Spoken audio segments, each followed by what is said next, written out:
जय हिंद साथियों, आप सभी का बीटी क्लासेस पर बहुत बहुत स्वागत है।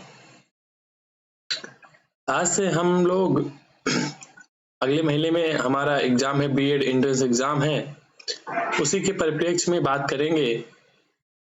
हम लोग हिंदी के प्रैक्टिस सेट पर चर्चा करेंगे। आज से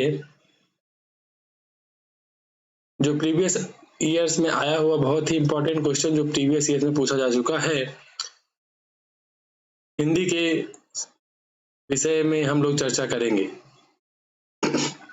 चैनल पर अभी आप लोग नए हैं तो चैनल को सब्सक्राइब करना नहीं भूलिएगा। चैनल को सब्सक्राइब कीजिएगा, वीडियो को लाइक कीजिएगा और शेयर कीजिएगा। और भी अपने सगे संबंधियों दोस्तों को चैनल पर बुलाइए, उन्हें इनवाइट कीजिए, लिंक को ज्यादा से ज्यादा लोगों तक शेयर कीजिए ताकि हमारे साथ और भी लोग जुड़ सके, ताकि उन्हें भी इस सेशन का लाभ मिल सके और आने वाले एग्जाम जो हमारे बीएड एग्जाम है उसके दृष्टिकोण से हमारा हिंदी बहुत ही महत्वपूर्ण एक सब्जेक्ट बन जाता है जो कि आपके सरकारी सीट का सपना साकार कर सकता है। तो हम लोग आज से प्रीवियस ईयर्स में आया हुआ क्वेश्चन देखेंगे, उसके बाद हम लोग प्रैक्टिस सेट भी बीएड के एग्जाम के दृष्टिकोण से देखेंगे। चलिए हम लोग आज से अपना एक जो नई सीरीज स्टार्ट कर रहे हैं हिंदी की, प्रीवियस ईयर्स में आया हुआ है, उसी के परिप्रेक्ष्य में वार्ता करेंगे। फिर से आप लोग को मैं बता दूं, अगर आप लोग चैनल पे नए हैं तो चैनल को सब्सक्राइब कीजिए। आप लोगों को और भी वीडियो जो है प्लेलिस्ट में मैंने एक बना दिया है अलग से, उस प्लेलिस्ट में जाकर आप वीडियोस दे सकते हैं जो मैंने, और बीएड के मैंने अलग से बीएड का एक प्लेलिस्ट बना रखा है। आप लोग वहां पर जाके बीएड के जो प्लेलिस्ट नाम से जो हमने सेव कर रखा है उसमें आपको वीडियोस मिल जाएंगे, आप लोग वहां पर जाके देख सकते हैं। चलिए हम लोग आज का पहला क्वेश्चन नंबर 51, जो कि यहाँ से हम लोग शुरुआत करेंगे। ये प्रीवियस ईयर्स में आया हुआ क्वेश्चन है, वहीं से मैंने उठाया हुआ है।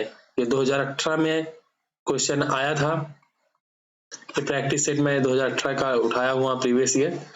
चलिए पहला क्वेश्चन है आज का, शशक का पर्यायवाची शब्द है। हमारा पहला क्वेश्चन है शशक का पर्यायवाची शब्द है, जिसका सही जवाब हो जाएगा खरगोश। आप लोग को अगर आंसर पता हो तो आप लोग कमेंट बॉक्स में कीजिएगा और वीडियो के अंत में आप लोग बताइएगा कि आप लोग को सेशन कैसा लगा, और भी आप किस सब्जेक्ट की प्रैक्टिस करना चाहते हैं वो भी आप लोग कमेंट में करके जरूर बताइएगा। फिलहाल हम लोग अपने टॉपिक पर आते हैं और अगला क्वेश्चन नंबर 52 देखते हैं। हमारा क्वेश्चन है, गंगा गए गंगादास, जमुना गए जमुनादास लोकोक्ति का सही अर्थ है। इसका सही जो आंसर हो जाएगा ऑप्शन नंबर डी, अवसरवादी होना। चलिए हम लोग नेक्स्ट क्वेश्चन की ओर बढ़ते हैं और अपना अगला क्वेश्चन नंबर 53 देखेंगे। सूर्य का पर्याय नहीं है, तो सूर्य का पर्याय इसमें से पूछ रहा है, तो सूर्य का पर्याय जो नहीं होता वो मयंक होता है। ये मयंक जो है चंद्रमा का पर्यायवाची होता है, हम आप लोग को बता देते हैं। भास्कर, दिवाकर, सविता ये सारे सूर्य का पर्यायवाची होते हैं। यहाँ पे नहीं पूछा है तो मयंक हो जाएगा। मयंक जो है हम आपको बता दें चंद्रमा का पर्यायवाची होता है। चलिए हम लोग नेक्स्ट क्वेश्चन देखते हैं। हमारा अगला क्वेश्चन है संधि से, बहुत ही महत्वपूर्ण क्वेश्चन है, प्रत्येक का संधि। तो हम आप लोग को बता दें इसका सही जो संधि विच्छेद होता है प्रतिधन एक होता है, जो कि आपका ऑप्शन नंबर ए सही हो जाएगा।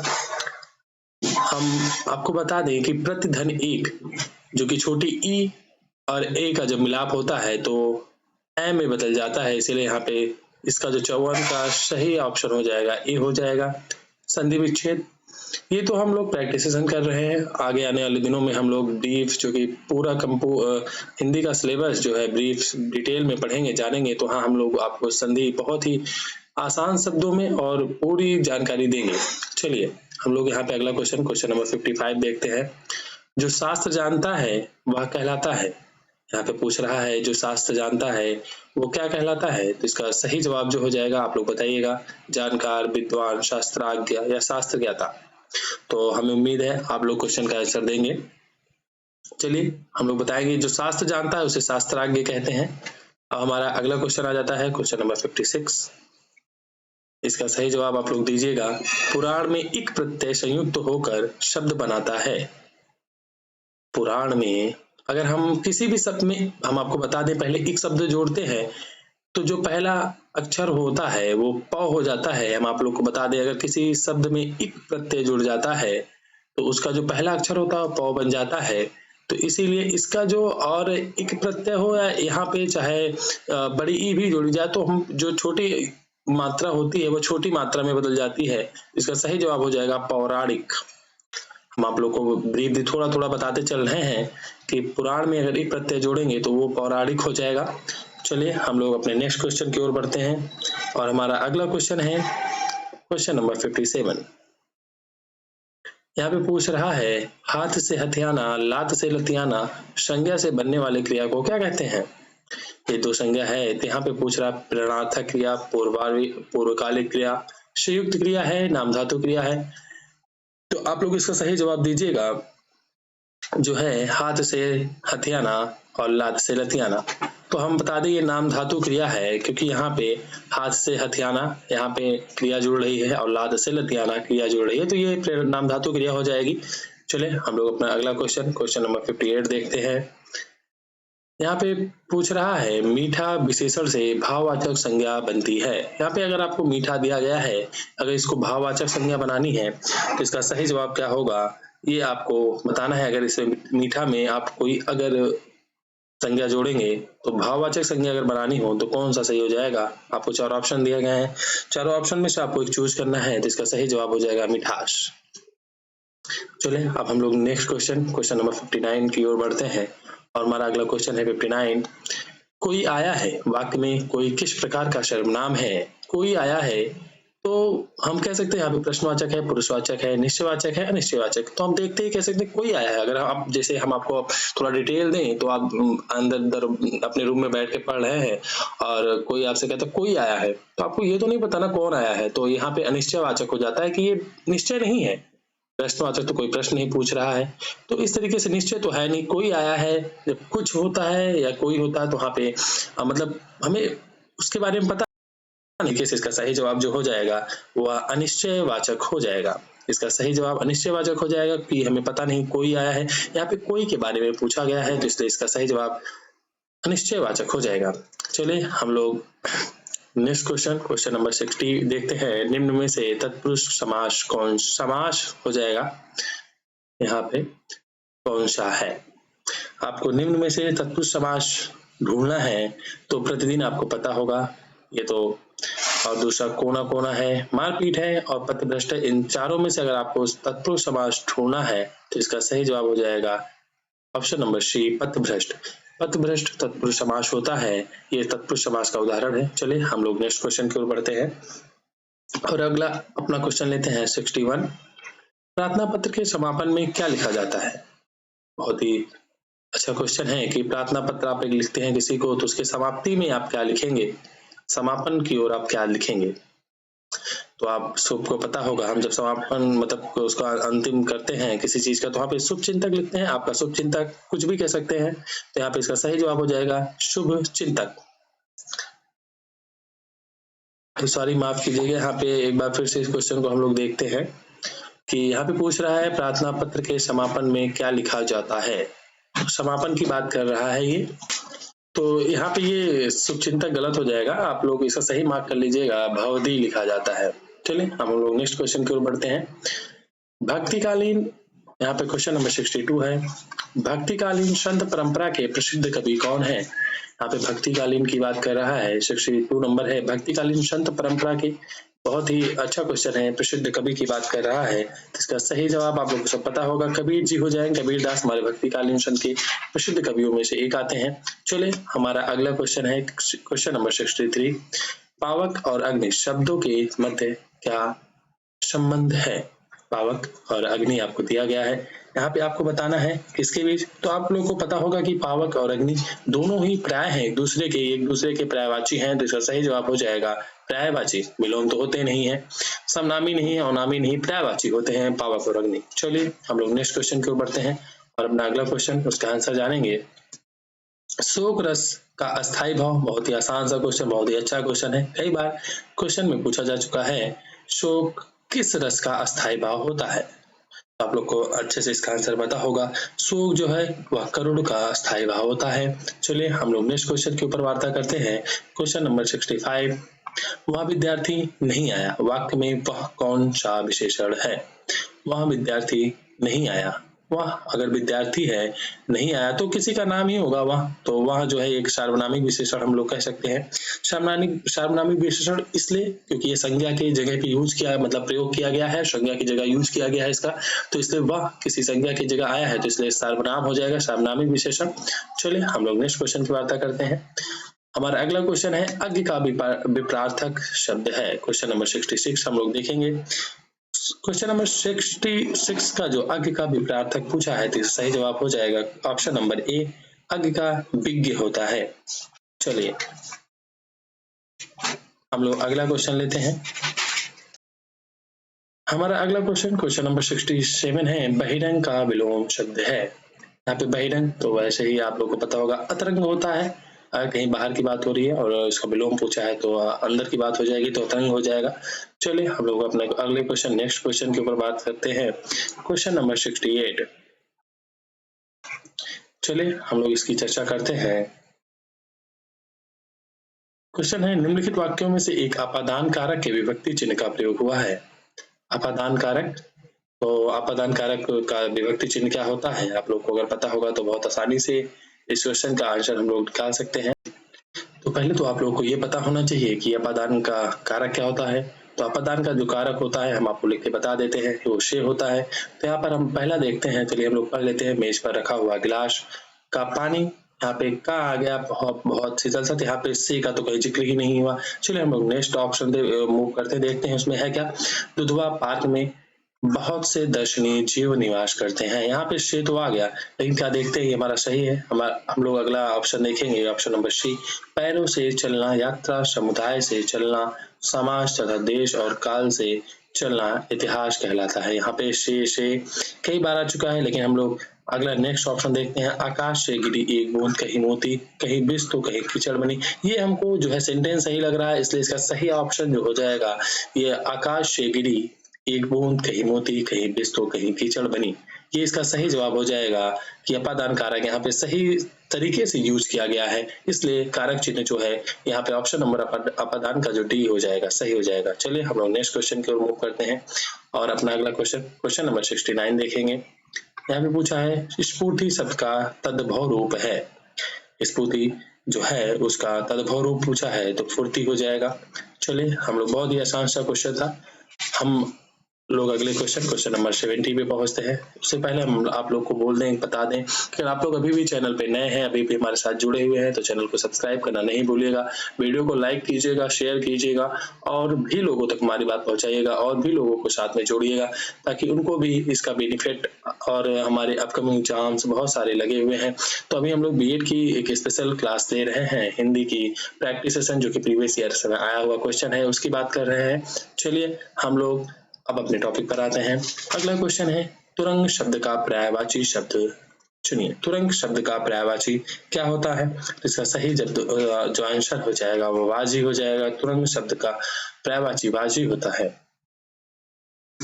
चलिए हम लोग नेक्स्ट क्वेश्चन नंबर 71 की ओर मूव करते हैं और देखेंगे, निम्नांकित शब्दों में एक स्त्रीलिंग शब्द है। आपको स्त्रीलिंग शब्द ढूंढना है। यहाँ पे इसका सही जवाब जो हो जाएगा डोर। एक स्त्रीलिंग शब्द होता है डोर। चलिए हम लोग अब क्वेश्चन नंबर 72 की ओर बढ़ते हैं। हमारा अगला क्वेश्चन है, निम्नलिखित वाक्यों में से एक सकर्मक क्रिया का प्रयोग हुआ है। सकर्मक क्रिया पूछा है, आपको पता होगा दो क्रिया होती है, एक सकर्मक और दूसरा हमारा होता है अकर्मक। तो यहाँ पे सकर्मक की बात की गई है, तो हम लोग वैसे भी देख लेंगे, जहाँ पे कर्म का प्रयोग हुआ होगा वो सकर्मक क्रिया होती है। इसका जो सही जवाब हो जाएगा वो ऑप्शन नंबर बी, राम सो रहा है। यहाँ पे राम सो रहा है। तो चलिए हम लोग अब अगली वार्ता करते हैं और अगले क्वेश्चन की ओर चलते हैं। क्वेश्चन नंबर 73 यहाँ पे बात कर रहा है हिंदी दिवस मनाने की तिथि क्या है। तो हिंदी दिवस मनाने की तिथि बहुत आसान क्वेश्चन, बहुत आसान सा क्वेश्चन है। ऑप्शन नंबर ए सही हो जाएगा 14 सितंबर। चलिए हम लोग नेक्स्ट क्वेश्चन की वार्ता करते हैं। हमें जहां जरूरत पड़ी कि हम आप लोग को थोड़ा बहुत ब्रीफ दे, वहां पे ब्रीफ भी कर रहे हैं। जो बहुत ही आसान सा क्वेश्चन है उस पर हम लोग आंसर जानते हुए आगे बढ़ेंगे। चलिए हम लोग अगला क्वेश्चन नंबर 74 देखेंगे। जैसा करोगे वैसा भरोगे में कौन सा सर्वनाम है। यहाँ पे आपको 4 सर्वनाम दिए गए हैं और आपको एक सेंटेंस दिया गया है, वाक्य दिया गया है कि जैसा करोगे वैसा भरोगे में कौन सा सर्वनाम है। तो इसका सही जवाब हो जाएगा संबंधवाचक सर्वनाम है यहाँ पे। चलिए अब हम लोग नेक्स्ट क्वेश्चन के ऊपर बात करते हैं। हमारा अगला क्वेश्चन है क्वेश्चन नंबर 75। हम लोग आज के 25 क्वेश्चन तक पहुंच चुके हैं। छा के बारे में सही नहीं है। छा, यहाँ पे आपको ध्वनि बतानी है। छा है उसमें कौन सी ध्वनि नहीं होती है, कह सकते हैं इसमें 4 ऑप्शन आपको ढूंढने हैं और 4 में से 3 आपके सही हैं, 1 गलत है। तो इसका सही जवाब जो हो जाएगा कंठ ध्वनि नहीं होती। छा छा जो है कंठ ध्वनि नहीं होती है। चलिए हम लोग नेक्स्ट क्वेश्चन की ओर बढ़ते हैं और अपना अगला क्वेश्चन जानेंगे। भवानी का पुल्लिंग है, भवानी का पुल्लिंग है, इसका सही जवाब हो जाएगा देव। भवानी का जो पुल्लिंग होता है वो देव होता है। हमारा अगला क्वेश्चन है क्वेश्चन नंबर 77। उत्पत्ति की दृष्टि से हिंदी शब्द समूह को कितने वर्गों में बांटा गया है। यहाँ पे उत्पत्ति की दृष्टि से हिंदी शब्द समूह है, तो हिंदी शब्द समूह है उसको 5 वर्गों में बांटा गया है। ऑप्शन नंबर ए सही हो जाएगा।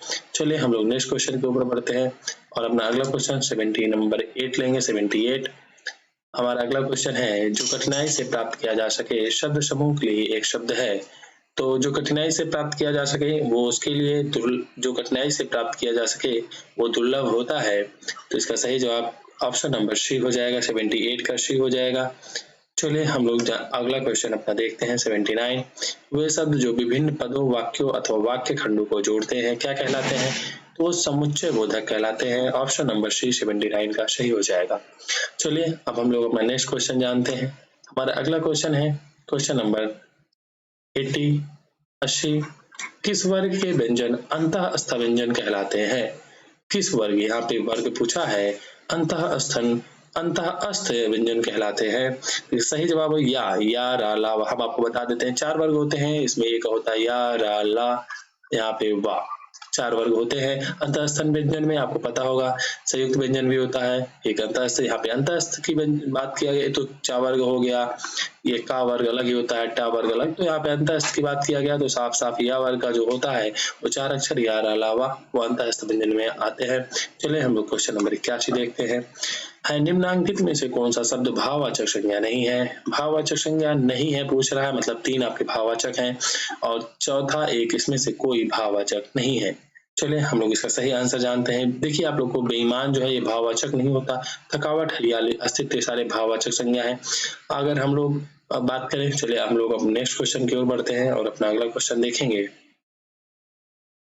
क्वेश्चन नंबर 82 निम्नांकित में से कौन सा शब्द गुणवाचक विशेषण नहीं है। आपको एक शब्द 3-4 शब्द दिए गए हैं, उसमें से एक गुणवाचक विशेषण नहीं है, बाकी सारे हैं। तो आप लोग चाहे सेंटेंस में भी इसका प्रयोग करके देख सकते हैं कि हमारा कौन सा गुणवाचक नहीं है और कौन सा गुणवाचक है। तो चलिए इसका जो सही जवाब हो जाएगा 82 का ए नंबर सही हो जाएगा। बहुत, ये गुणवाचक विशेषण की संज्ञा में नहीं आता। चलिए हम लोग अब नेक्स्ट क्वेश्चन की ओर बढ़ते हैं और अपना अगला क्वेश्चन जानेंगे। हम लोग अपना अगला क्वेश्चन देखेंगे 83 नंबर। निम्नांकित में से कौन सा शब्द अग्नि शब्द का पर्याय नहीं है। अग्नि का पर्याय जो है वह पावक होता है, अनल होता है, वही नहीं होता है, लेकिन अमी नहीं होता है। चलिए हम लोग अब नेक्स्ट क्वेश्चन के ऊपर वार्ता करते हैं। हमारा अगला क्वेश्चन है क्वेश्चन नंबर 84। क्वेश्चन नंबर 84 सूत शब्द का तत्सम है। देखिए सूत शब्द का तत्सम पूछा है। सूत शब्द का जो तत्सम होता है वो सूत्र होता है। अगर आप लोग अब ब्रीफ में इस चैप्टर को पढ़ना चाहते हैं, हिंदी को अच्छे से पढ़ना चाहते हैं तो हमारे साथ जुड़े रहिएगा।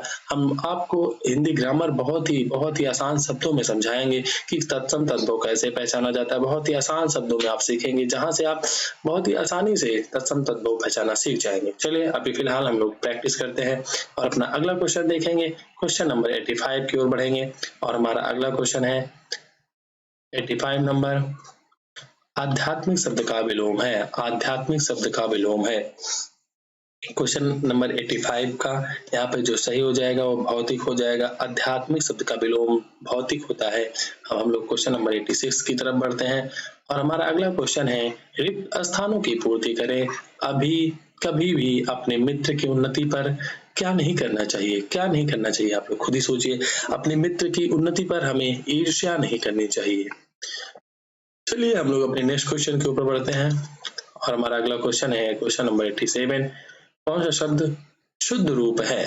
तो आप लोग जानते हैं उज्ज्वल, जो कि आप लोग को पता होगा, ये होगा इसका हम सब्जी विच्छेद भी आपको उत्जज्वल होता है। इसका जो है सही जो हो जाएगा 87 क्वेश्चन नंबर का ए हो जाएगा, उज्ज्वल होता है। चलिए हम लोग ये हम आपको बता दें, बहुत ही इंपॉर्टेंट क्वेश्चन है ये कई बार एग्जाम में पूछा जा चुका है वर्तनी की दृष्टि से, तो इसलिए इसको आप लोग ध्यान दीजिएगा। ये उज्ज्वल कई बार आप लोग रख लीजिएगा, ध्यान से देखिएगा। चलिए अब हम लोग नेक्स्ट क्वेश्चन के ऊपर बढ़ते हैं। क्वेश्चन नंबर 88, जब मीरा पढ़ती है तो मोहन सोता है, रचना के आधार पर।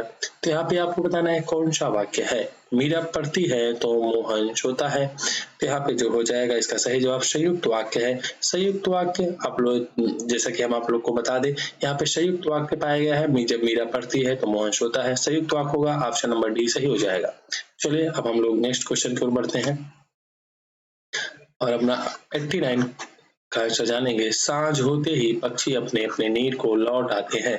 वाक्य में रेखांकित शब्द के स्थान पर सही शब्द का प्रयोग कीजिए। सांझ होते ही पक्षी अपने अपने नीर को लौटाते हैं।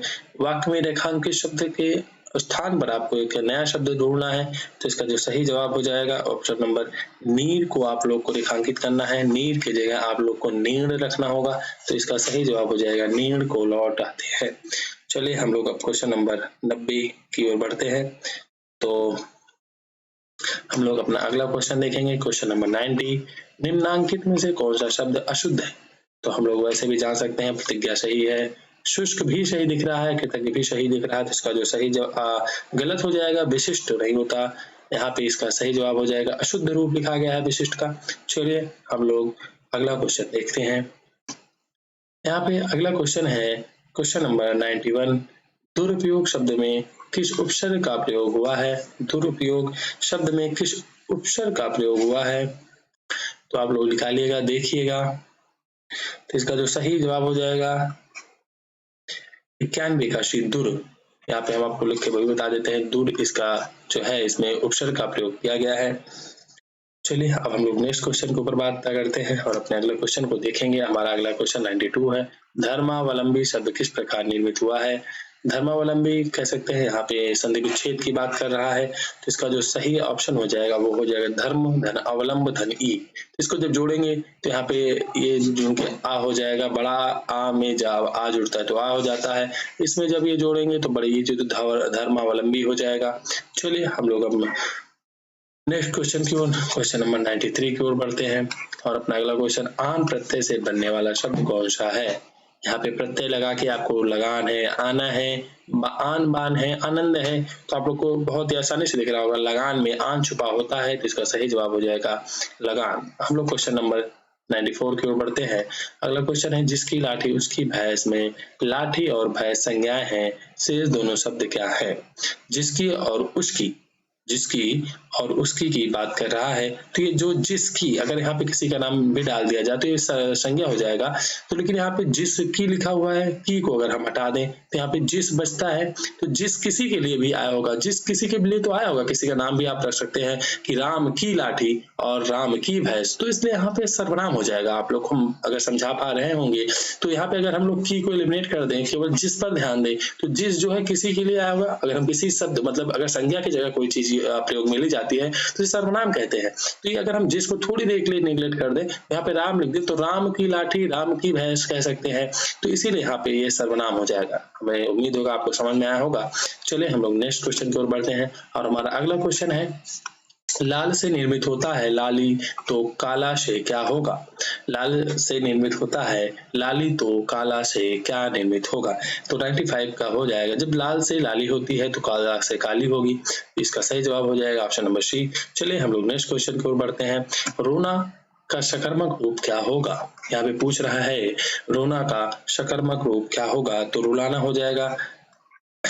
यहाँ पे ना धातु नाम धातु जुड़ रहा है। चलिए हम लोग नेक्स्ट क्वेश्चन की ओर बढ़ते हैं। क्वेश्चन नंबर 97, आवाज उठाना मुहावरे का अर्थ है। आवाज उठाना मुहावरे का सही, आवाज उठाना मतलब मुहावरा है, तो विरोध करना मतलब कहते हैं ना किसी की, आप किसी के लिए विरोध, किसी के प्रति विरोध कर रहे हैं तो आवाज उठा रहे हैं, तो कहते हैं विरोध कर रहा है मेरा, तो इसका सही जवाब हो जाएगा विरोध करना। ऑप्शन नंबर 97 घड़ी सही हो जाएगा। चलिए हम लोग नेक्स्ट क्वेश्चन नंबर 98 देखते हैं। यहाँ पे है खड़ानन शब्द का संधि विच्छेद क्या होगा?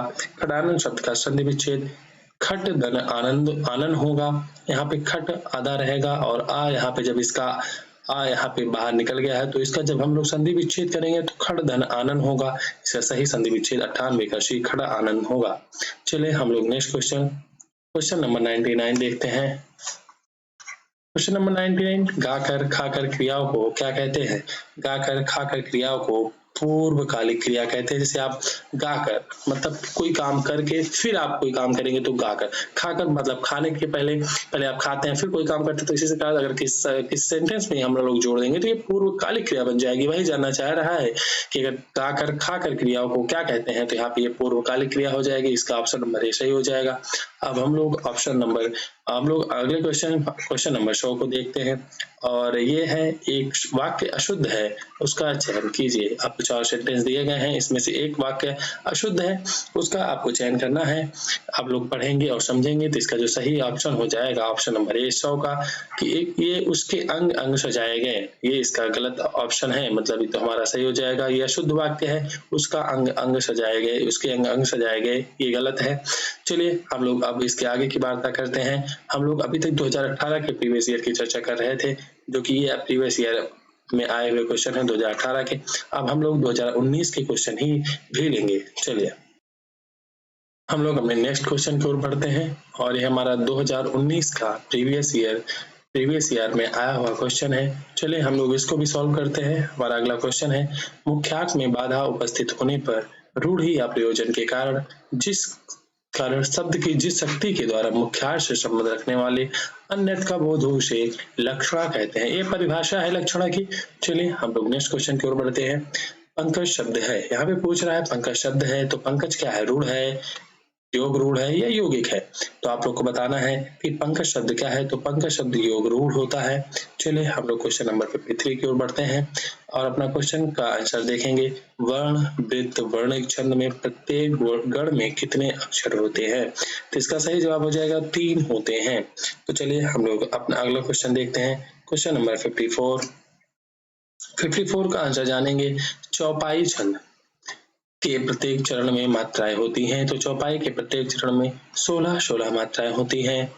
चलिए अब हम लोग अगला क्वेश्चन 55 देखते हैं। 55 देखते हैं, अनुप्रास अलंकार है, तो अनुप्रास अलंकार जो होता है वो शब्द अलंकार होता है, तो इसका सही जवाब हो जाएगा 55 का ए। चलिए हम लोग अब नेक्स्ट क्वेश्चन की ओर बढ़ते हैं और निर्देश पढ़ते हैं। यहाँ पे लिखा गया है कि 56 से 7 तक क्या करना है, आपको वाक्यांश के भाव को सही शब्द में व्यक्त करने वाले विकल्प का चयन करना है। कुल मिला के एक वाक्य आपको दिया गया है, उसका सही शब्द क्या होगा वो आपको बताना है। क्वेश्चन नंबर 56 है, जिस पर धारण करने योग्य सिर पर धारण करने योग्य क्या होता है? तो हम जो लोग सिर पर धारण करते हैं उसे सिरोधार्य कहते हैं सिरोधार्य करना। चलिए हम लोग क्वेश्चन नंबर 57 की ओर बढ़ते हैं। शक्ति का जो उपासक होता है वह होता है शाक्त। ऑप्शन नंबर बी सही हो जाएगा। हम लोग अब क्वेश्चन नंबर 58 की ओर बढ़ते हैं।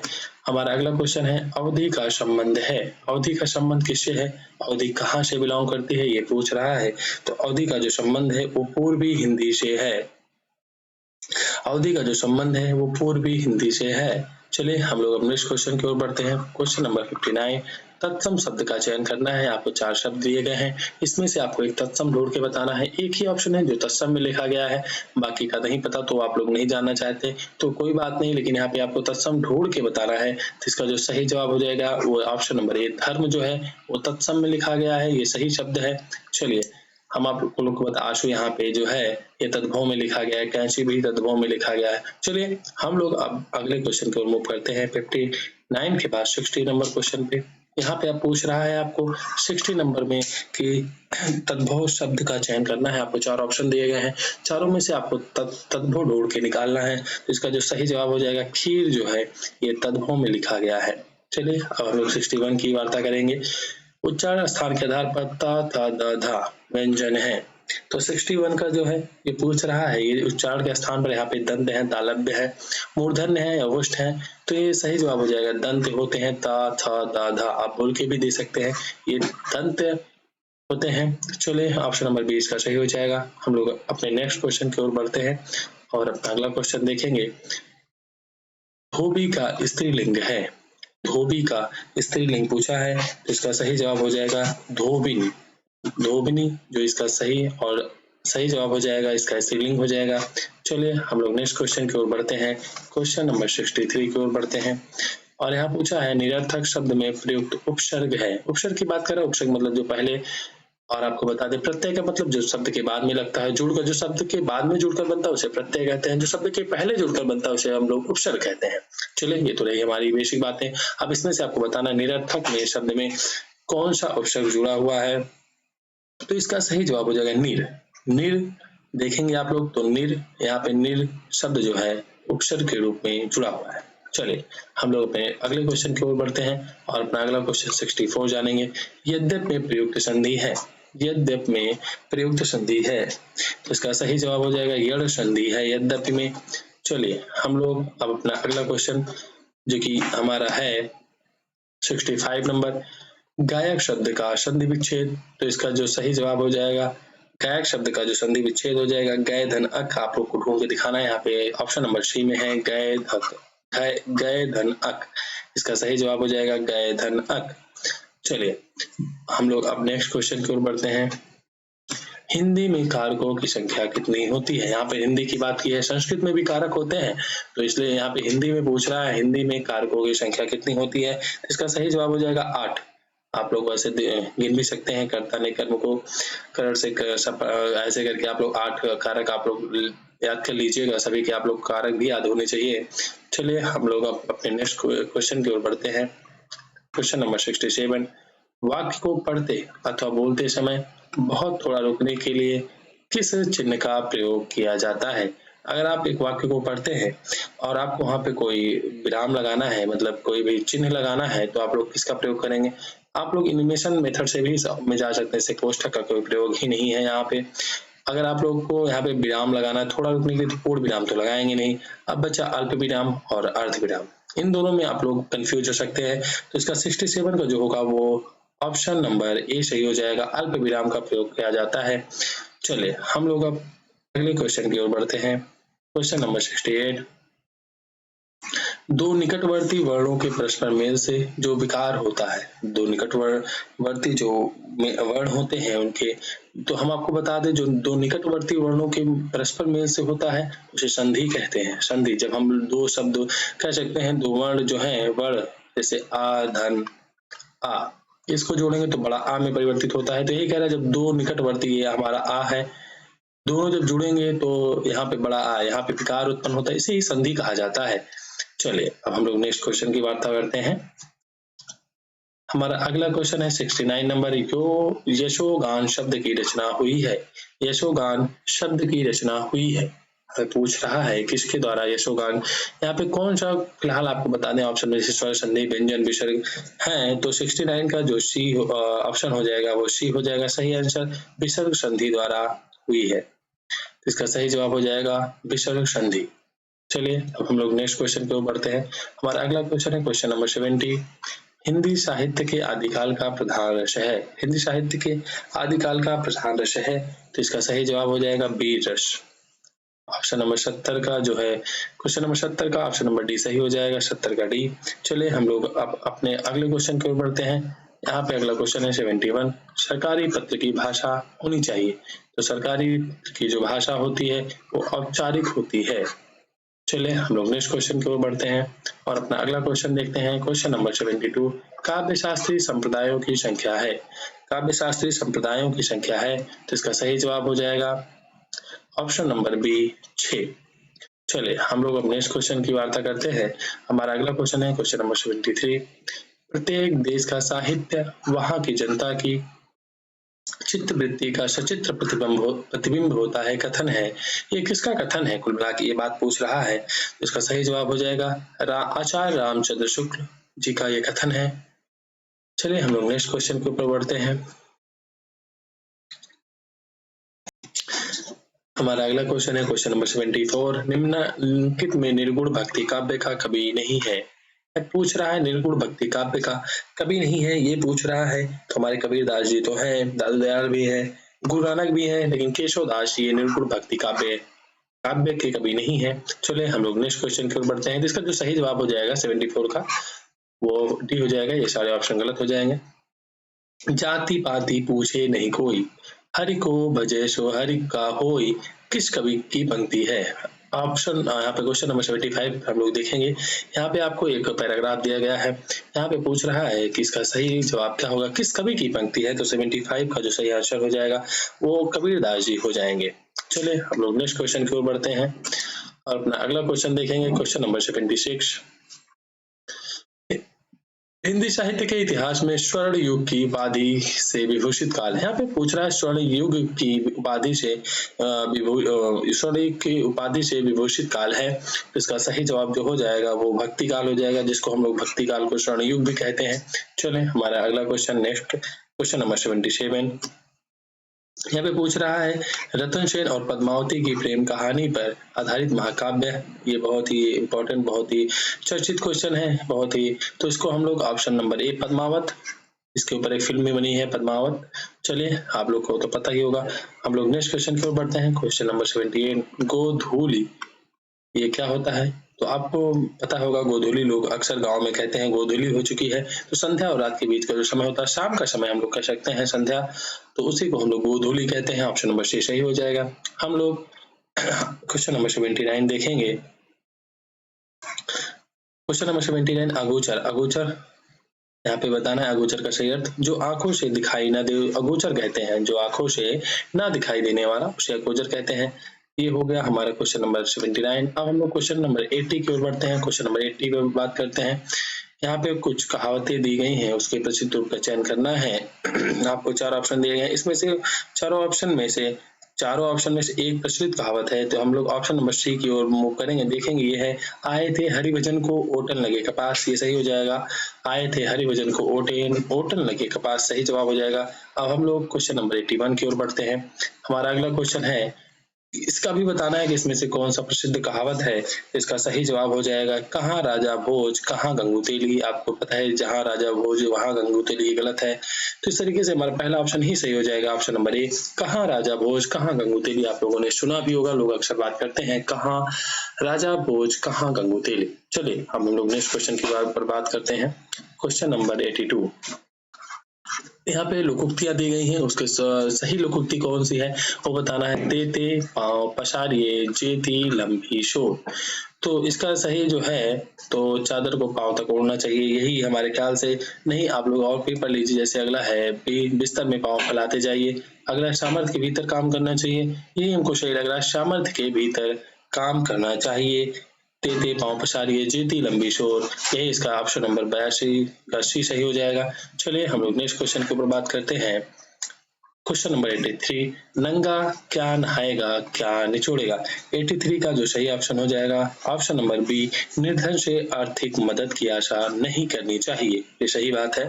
तो उसी के ऊपर कहावत है, लोकोक्ति है, नंगा क्या नहाएगा क्या निचोड़ेगा। चलिए हम लोग अब क्वेश्चन नंबर 84 की ओर चलते हैं और हमारा अगला क्वेश्चन है क्वेश्चन नंबर 84। आप लोग निर्देश पढ़ लीजिएगा। यहाँ पे मुहावरा है, उसका सही उचित विकल्प का चयन आप लोग को करना है। अगला है घी के चिराग जलाना। घी के चिराग जलाना, इसका सही जवाब जो हो जाएगा खुशी मनाना। लोग बहुत ज्यादा खुशी मनाते कहते हैं घी का चिराग जलाना। चलिए हम लोग नेक्स्ट क्वेश्चन की ओर बढ़ते हैं। क्वेश्चन नंबर 85 9 2 11 होना। 9 2 11 होना तो कहते हैं भाग जाना, ऐसा कुछ कहते हैं। तो इसका जो सही जवाब हो जाएगा ऑप्शन नंबर बी में है भी भाग जाना। कहते हैं नहीं 9 2 11 हो गया। चलिए हम लोग क्वेश्चन नंबर 86 की ओर बढ़ते हैं और अपना अगला क्वेश्चन देखेंगे क्या है। निम्नलिखित में से शुद्ध वर्तनी नहीं है। यहाँ पे शुद्ध वर्तनी श्रृंगार तो सही है। आप लोग को शुद्ध वर्तनी ढूंढनी है तो यहाँ पे खंडन भी सही है, मंदित भी सही है, लेकिन पुण्य नहीं होता, पुण्य होता है। तो ये यहाँ पे सही ऑप्शन हो जाएगा कि यहाँ पे इसकी वर्तनी शुद्ध नहीं है। चलिए हम लोग क्वेश्चन नंबर 87 की ओर बढ़ते हैं और अपना क्वेश्चन नंबर 87 देखेंगे। निम्नलिखित में से शुद्ध वर्तनी है, तो वांग्यमय यहाँ पे दिया गया है। वांग्यमय, इसमें शुद्ध वर्तनी आपको अगर ढूंढनी हो तो पहला ही सही हो जाएगा। वांग्यमय सही जो लिखा गया है यहाँ पे, ये बाकी सारे ऑप्शन आपके गलत हो जाएंगे। ये वांग्यमय यहाँ पे सही लिखा गया है, 87 का ये सही हो जाएगा। चलिए हम लोग क्वेश्चन नंबर 88 की बात करते हैं। शूरपति का अर्थ होता है, शूरपति का अर्थ होता है, आप लोग को तो पता ही होगा, इंद्र भगवान को ही शूरपति मतलब कहते हैं, इंद्र भगवान के पर्यायवाची है। चलिए हम लोग नेक्स्ट क्वेश्चन की ओर बढ़ते हैं। क्वेश्चन नंबर 89, चतुरानन शब्द का अर्थ नहीं है। चतुरानन शब्द का अर्थ नहीं है, इसका सही अर्थ नहीं है चालाक। चतुरानन शब्द का अर्थ चालाक नहीं होता है। चलिए हम लोग क्वेश्चन नंबर 90 की ओर बढ़ते हैं। यथा स्थान में समास है, क्वेश्चन नंबर 90 है। यथा स्थान में अव्यय भाव समास होता है। चलिए हम लोग नेक्स्ट क्वेश्चन की ओर बढ़ते हैं। बहुत ही आसान सा क्वेश्चन था। हाँ, हम आप लोग को एक बात और बता दें कि अभी तक जो लोग चैनल पे नए जुड़े हुए हैं, अभी तक आप लोग चैनल पे नए हैं तो चैनल को सब्सक्राइब कीजिएगा, वीडियो को लाइक कीजिएगा और भी लोगों को साथ शेयर कीजिएगा ताकि हमारे साथ और भी ज्यादा से ज्यादा लोग जुड़ सके। चले हम लोग अपने टॉपिक पर आते हैं। क्वेश्चन नंबर 91, निम्नलिखित में से कौन सा विदेशी शब्द नहीं है। आपको विदेशी शब्द ढूंढ के बताना है, इसमें से कौन सा नहीं है। बाकी सब है तो इसमें अभिजात जो होता है वो विदेशी नहीं होता है, जैसे ऑपरेशन, डॉक्टर, पुलिस, ये सारे विदेशी शब्द हैं। चले हम लोग अपने अगला क्वेश्चन नंबर 92 की बात करते हैं। गणिका का पर्यायवाची है। यहाँ पे क्वेश्चन नंबर 92 है कि गणिका का पर्यायवाची जो होता है वो वेश्या होता है। चले हम लोग अपने नेक्स्ट क्वेश्चन की ओर बढ़ते हैं। हमारा अगला क्वेश्चन है क्वेश्चन नंबर 93, भवितव्यता का पर्यायवाची है। 93 का आप लोग को आंसर बताना है। भवितव्यता का पर्यायवाची है तो ऑप्शन नंबर 93 का ये सही हो जाएगा। नियति होता है भवितव्यता का पर्यायवाची। चलिए हम लोग क्वेश्चन नंबर 94 की ओर बढ़ते हैं। इसका आंसर जानेंगे। अंतर्मुखी का विलोम है। अंतर्मुखी का विलोम है, तो आप लोग को अंतर्मुखी की बात कर रहा है तो बहिर्मुखी हो जाएगा। आप लोग को बता दें बहिर्मुखी, यहाँ पे बहुर्मुखी लिखा हुआ है, यहाँ पे ऑप्शन नंबर डी में बहिर्मुखी लिखा हुआ है, तो हमारा ऑप्शन नंबर 94 का डी सही हो जाएगा। वर्तनी की दृष्टि से भी ये सही है, बहुर्मुखी नहीं होता, बहिर्मुखी होता है, तो ऑप्शन नंबर डी सही हो जाएगा। चलिए हम लोग नेक्स्ट क्वेश्चन की ओर बढ़ते हैं और क्वेश्चन नंबर 95 की ओर बढ़ते हैं। उदात्त का विलोम है। उदात्त का विलोम आपसे पूछा है तो इसका सही जवाब हो जाएगा अनुदात्त होता है। चलिए हम लोग नेक्स्ट क्वेश्चन की ओर बढ़ते हैं। यहाँ पे अगला क्वेश्चन 96 है। हिंदी वर्णमाला में छत्रज्ञ क्या है। तो अभी हम लोग कुछ देर पहले बात कर रहे थे जैसे अंतस्थ व्यंजन, वहां पे हम लोग या, रा, ला, वा की चर्चा की। उसी प्रकार से यहाँ पूछ रहा है छत्रज्ञ, तो ये होते हैं संयुक्त व्यंजन।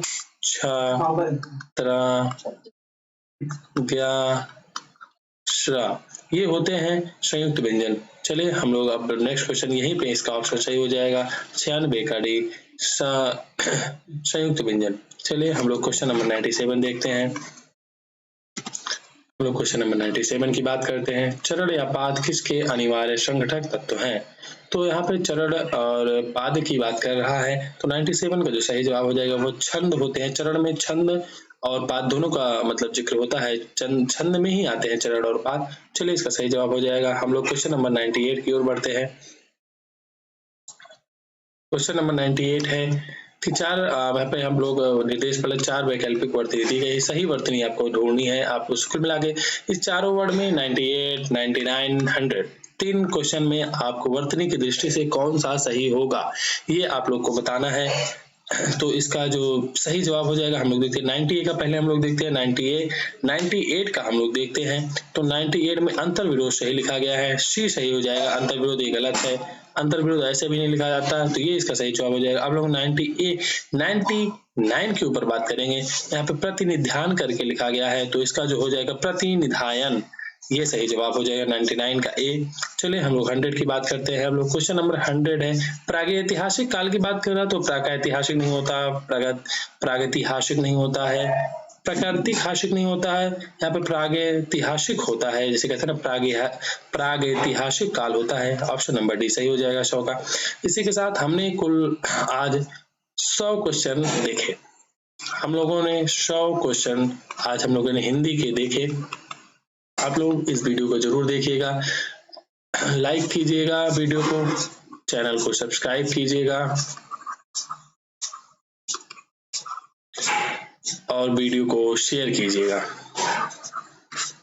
ताकि हम लोग को और भी मोटिवेशन मिले। आप लोग हमारे साथ जुड़े हैं तो हम लोग को और मोटिवेशन मिलता है। अगर आप लोग ऐसा कुछ करेंगे तो हमें आपसे और जुड़े रहने की और भी एक उम्मीद बढ़ती है कि हमारे साथ और भी लोग जुड़े हैं।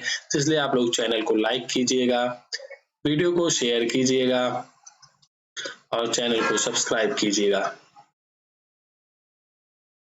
चलिए, तो आप ये रही छोटी बात, हम बात करते हैं। हम ऐसे भी और प्रैक्टिस सेशन लाने वाले हैं जो कि हिंदी और रीजनिंग, जीएस तीनों सब्जेक्ट पर आधारित होंगे। आने वाले जो हमारा एग्जाम है, अपकमिंग एग्जाम है, हम लोग उसकी परिप्रेक्ष्य में बात करेंगे। हम लोग आने वाले समय में इन तीनों सब्जेक्ट पर भी वार्ता करेंगे। कैसे क्वेश्चन पूछे जाते हैं, प्रीवियस ईयर में कैसे पूछे जा चुके हैं और कैसे आने की संभावना है। हम लोग प्रैक्टिस सेशन भी लेकर आएंगे आप लोगों के लिए, जो कि बीएड एग्जाम की दृष्टि से बहुत भी महत्वपूर्ण होगा। आप लोग जल्दी से जल्दी वीडियो को शेयर कीजिए और भी लोगों को हमारे साथ जोड़िए। बीटी क्लासेस पर ज्यादा से ज्यादा लोगों को जोड़िए ताकि हमारे साथ और भी लोग जुड़ सके। तो हम लोग आपसे बात कर रहे थे कि आप लोग अगर अभी चैनल पे नए हैं तो चैनल को सब्सक्राइब करना नहीं भूलिएगा। चलिए, हम लोग आज का सेशन यहीं तक रखते हैं। हम लोगों ने आज टोटल 100 क्वेश्चंस को देखा जो कि प्रीवियस ईयर्स में आए हुए अति महत्वपूर्ण क्वेश्चन है। हम लोग आगे प्रैक्टिस शीट भी लेंगे, प्रैक्टिस शीट भी आपको कराएंगे। जीएस का हो गया, रीजनिंग का हो गया, तो हिंदी की बात कर रहे हैं हम लोग। तो बीएड के एग्जाम की दृष्टि से बीएड स्पेशल क्लास है, बीएड स्पेशल क्लास है।